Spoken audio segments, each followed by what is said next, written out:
Shabbat shalom à tous, Bezrat Hashem Idbar, on fait un bon devoir Torah pour que chacun puisse le diffuser avant Shabbat Bezrat Hashem. Donc c'est tiré du Sirot Haran 235.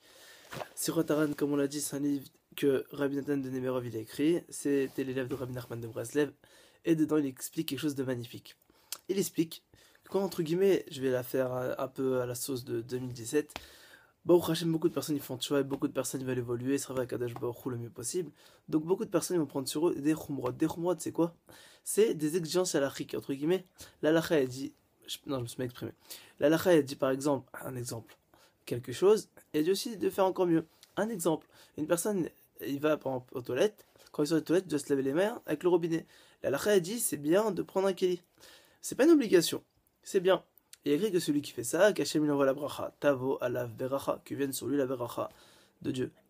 Donc maintenant, il dit entre guillemets, c'est bien de faire des khumrot, chacun à son niveau, chacun il fait ce qu'il peut, chacun il fait comme son cœur lui dit. Mais il dit parfois, les khumrot ça peut rendre fou une personne. Et c'est pas comme ça qu'on doit servir Dieu. Pour moi c'est un chidouche énorme, ça m'a énormément touché le cœur parce que ça m'a remis toute ma voûte Hashem en question. Et c'est très très fort comment c'est mettre. Regardez ce qu'il dit.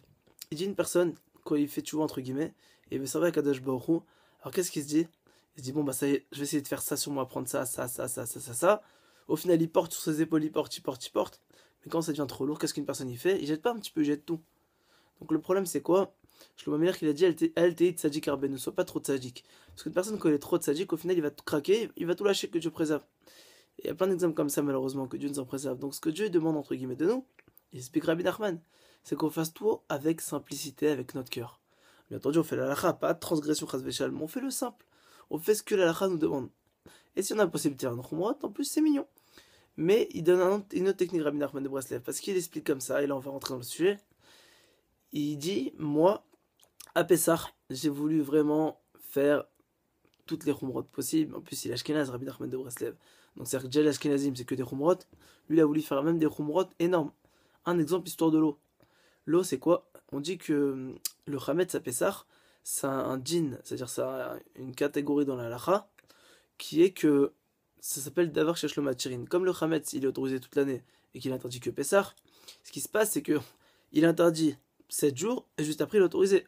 Donc comme les Chachamim ils disent que le Hametz il est interdit pendant 7 jours, il sera juste après autorisé, on te dit, on va te mettre entre guillemets une interdiction d'en profiter, que même si tu prends un grain de Hametz, tu le mets dans 1000 autres grains autorisés de par Hametz, de ce que tu veux, et ben, quoi qu'il arrive, même s'il y a 100 000, même s'il y a 1 million, et ben là, 1 million, elles sont interdites.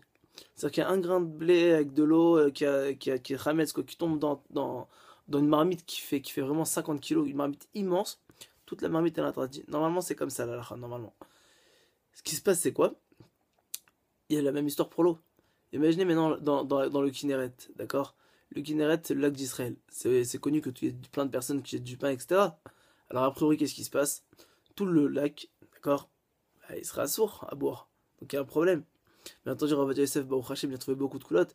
Il explique que déjà, quand on dit ça, c'est par rapport à des goy, par rapport à des juifs, pas à des goy. Si ça bouge, c'est pas considéré comme du Hamet, il faut que ça reste statique. Bon, il donne plein d'explications et il montre de A à Z. En plus, il dit c'est une trop grosse khumra. Il explique sans problème qu'on peut utiliser ça. Bien entendu, celui qui veut être marmire, il peut être marmire. Et il explique Rabbi Nachman de Breslev qu'il a voulu faire cette khumra là, de ne pas prendre de l'eau, entre guillemets, pas du Kinneret, parce qu'il habitait dans les pays ashkénazes, en Russie là-bas. En Ukraine, il habitait, je crois. Et il a dit justement, je vais essayer entre guillemets d'aller dans une source qui se renouvelle. Comme ça, comme elle se renouvelle constamment, je peux prendre l'eau de là-bas. Le problème, c'est que chez lui, il n'y avait pas de source qui se renouvelle à chaque fois, donc il a dû voyager. Bref, il a galéré une tonne. Pourquoi pour une petite roue? Et il a dit en fait, ça sert vraiment à rien. Ça sert strictement à rien parce qu'entre guillemets, Dieu veut pas qu'on se casse la tête. Il explique deux phrases qui sont magnifiques.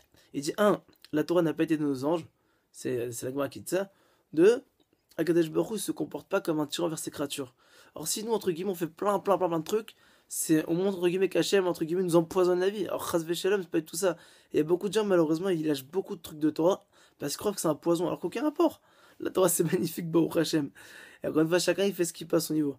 Il y a des khumrot qu'on peut faire, on prend. Ce qu'on peut faire, on prend pas. Et même ce qu'on peut pas faire, même ce qu'on peut faire, Rabbi Nachman, il dit, même ça, faire attention, c'est pas Kedaï. Pourquoi? Il dit toute la Torah, il dit Alvaï qu'on finisse toute la Torah déjà qu'une seule fois, qu'on fasse toutes les mitzvot de la Torah une seule fois. Et il dit aussi un très beau truc, Baruch Hashem, j'ai adoré. Il dit qu'une personne, il doit prendre une mitzvah et la faire à fond. Le Chavetz Chaim, il dit pareil au nom du Rambam dans le livre Chavetz Chaim.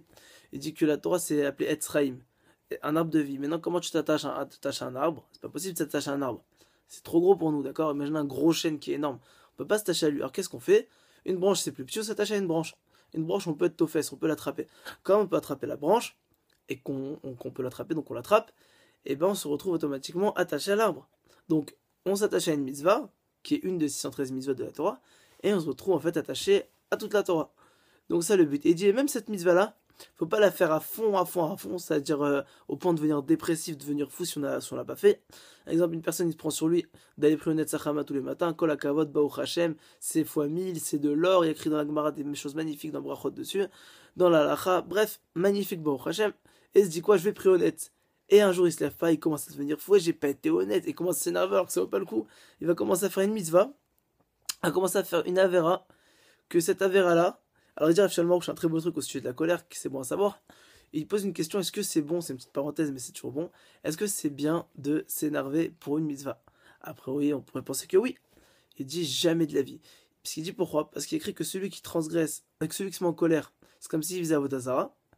Et écrit dans la Gemara que celui qui fait Avodazara, c'est comme s'il transgressait toute la Torah. Donc il te dit pour une mitzvah, t'as transgressé 613 mitzvot. Il dit est-ce que c'est Kedaï, est-ce que c'est valable? C'est une bêtise en fait, c'est une énorme bêtise. Donc il dit ça vaut pas le coup. Donc le truc c'est quoi? C'est qu'une personne doit comprendre un seul truc, Baruch Hashem. Dieu veut la simplicité. Dieu veut qu'on soit heureux, qu'on ait le sourire, qu'on ait la banane, Baruch Hashem. Pas qu'on prenne des trucs soit lourds, soit peine. Parce qu'en fait, il faut savoir un truc que la Torah, il est écrit dans Perkavot, Ben, Bag, Omer, Akol Badr, si vous voulez pas. A forba décoleba, ou bat si ou le bas, chez les Hamidatoyemina. A forba décoleba, il dit Ben Santana. Il dit, Ben Bag Mechila, Santana, c'est un converti, c'est un rabbin il y a 2000 ans. Il dit, ce rabbin-là quoi? Il dit, tu prends la Torah, tu la tournes, tu la retournes, il y a tout dedans. Ça veut dire quoi tout? Il y a la mort, mais aussi la vie. C'est le problème. C'est qu'il y a la vie, bah, au Hachem, mais aussi la mort. Et on voit qu'il y a des personnes, mais mec, ils font une Torah, ils ont une tête comme ça, la histoire, on dirait c'est le, on dirait c'est le ramadan, l'histoire, ils font une tête horrible. On dirait c'est leur mère, elle est mortière, que Dieu préserve. Alors que pourtant, bah, au Hachem, tout va bien. Ils sont en vie, ils sont en bonne santé, ils ont une maison, ils ont à boire, ils ont à manger, ils ont une douche, ils ont des toilettes grâce à Dieu. Il n'y a pas tout le monde qui ont ça, ils ont de l'eau courante. Il y a des millions qui meurent de soif en Afrique. Donc faut être heureux, bah, au Hachem. Et l'histoire, c'est quoi? Il redit Rabbi Nachman de Breslev, finit dessus. Il dit il faut faire des choses simples. Il dit il faut faire la Torah. Il faut faire beaucoup de mitzvot, Baruch Hashem. L'étude de la Torah, bien entendu, c'est une mitzvah qui vaut toutes les mitzvot. On dit Talmud Torah Kanigat Kulam. La halakha dit que quand une personne a la possibilité d'étudier, qu'il étudie. S'il travaille, qu'il fait des mitzvot, par exemple, il travaille parce qu'il est obligé de travailler pour nourrir sa famille, c'est une mitzvah. Et avec cette mitzvah-là, il fait encore plein d'autres mitzvot. Et il devrait même être heureux d'aller au travail. Pourquoi? Parce qu'il dit le Rabbi que grâce à ça, que ce mot nous protège, bon, Hachem rêve de Lubavitch, il dit comme ça que grâce à ça, en fait, que le fait qu'il va au travail, il va gagner de l'argent. Avec cet argent-là, qu'est-ce qu'il va faire? Il va faire du masser. Avec le masser, qu'est-ce qu'il va faire? Il va pouvoir, bon, Hachem, donner aux pauvres, faire de la tzedaka. Et par le masser, par la tzedaka, il va nourrir sa femme, il fait une mitzvah, il va nourrir ses enfants. Il va pouvoir acheter maintenant des tzitzit, il va pouvoir acheter des téfélines, les faire vérifier, faire vérifier ses mezot, acheter à manger, faire des brachot, bref, 1 milliard de trucs qui en fait montrent que le fait qu'il va travailler, bah, c'est une mitzvah. Et bah, au Hachem, c'est une mitzvah entre guillemets. Et donc c'est pour ça qu'il devrait être heureux. Bah, au Hachem. Donc le truc c'est quoi? C'est quoi qu'il arrive, une personne, il fait ce qu'il peut avec son cœur. Et s'il n'arrive pas à faire, c'est pas grave. L'Okarakloum, au contraire, Hachem il t'aime toujours. Tout va bien. Et quand une personne il s'angoisse, il commence à se mettre le ramma et à se dire, eh, Kadash Baruch Hu, ça y est, même pas, j'ai raté cette mitzvah là, j'ai échoué, je suis un naze, etc. Il commence à se diminuer, à se dénigrer. Hachem il se dit, mais t'as rien compris, il y a Boya, il t'a dit, hello, t'es mon fils, je t'aime quoi qu'il arrive. Et au contraire, la chose qui lui ferait plaisir, c'est justement du fait qu'on rate et qu'on reste sa mère. Hachem il dit, ah mon fils, t'es un crack. Et il dit, bien que t'es raté, t'es resté heureux. Et c'est ça qui dit Rav Shalom Arush. Il finit dans son livre, il dit ça, bon, Hachem. Il dit, bien que t'as raté t'as raté le train, on va dire ça comme ça. T'as raté l'épreuve, c'est pas grave, tu restes heureux, ça le plus difficile. Et c'est ça qui fait le plus plaisir à Kadosh Baruch Hu. Quand il arrive quelque chose et qu'on essaie d'être heureux, ça fait énormément plaisir à Kadosh Baruch Hu. Donc Dieu nous aide à être heureux, à le servir Bet Mimout ou Bet Pshitout, Pashtout.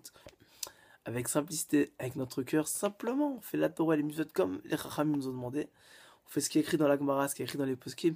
Si on prend des chumrot, c'est bien, mais c'est pas top. Parce que ce qu'il faut faire, c'est essayer de faire l'halakha comme le demande et étudier Baruch Hashem beaucoup. Et surtout beaucoup prier à Kadosh Baruch Hu qui fasse en sorte que ce qu'on étudie, on puisse l'appliquer Bezrat Hashem.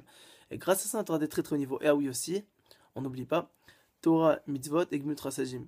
Torah, d'études de la Torah, les mitzvot, ce qu'on peut faire comme mitzvot, kivud avaim, aider sa femme, le shalom bayit, faire toutes les mitzvot qu'il y a.